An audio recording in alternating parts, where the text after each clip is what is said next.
গাজা সিটির একটি স্কুলে ইসরায়েলি বাহিনীর বর্বরোচিত হামলায় শতাধিক নিরীহ ও গৃহহীন ফিলিস্তিনির মৃত্যুর পর থেকেই বিশ্বজুড়ে নিন্দার ঝড় বইছে।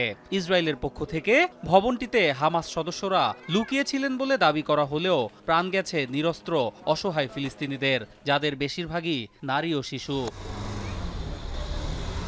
হামাস বিরোধী অভিযানের নামে এতগুলো মানুষের মৃত্যু যেন কিছুতেই মেনে নিতে পারছেন না স্থানীয় বাসিন্দা ও নিহতের স্বজনেরা।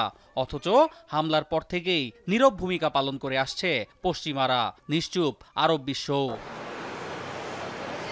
অবশেষে হামলা 4 দিন পর ন্যাক্কারজনক ওই হামলার বিষয়ে আলোচনা করতে মঙ্গলবার জরুরি বৈঠকে বসে জাতিসংঘ নিরাপত্তা পরিষদ। এতে গাজার স্কুলে ভয়াবহ ক্ষেপণাস্ত্র হামলার তীব্র নিন্দা জানায় চীন।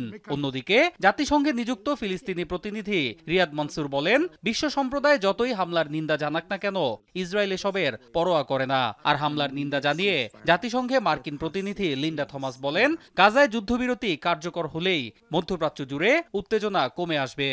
The United States' overall goal remains to turn the temperature down in the region, deter and defend against any future attacks, and avoid regional conflict.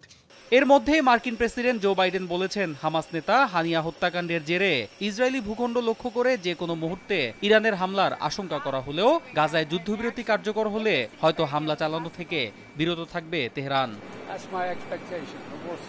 এদিকে কাতারের মধ্যস্থতায় যুদ্ধবিরতি আলোচনায় হামাস প্রতিনিধিদের ফিরিয়ে আনতে কাজ চলছে বলে জানিয়েছে মার্কিন পররাষ্ট্র দফতর। একই সঙ্গে চলতি সপ্তাহেই হামাস যুদ্ধবিরতি আলোচনায় অংশ নেবে বলেও আশা প্রকাশ করেন মুখপাত্র বেদান্ত প্যাটেল। অন্য কর্মকার, এখন বিশ্ব।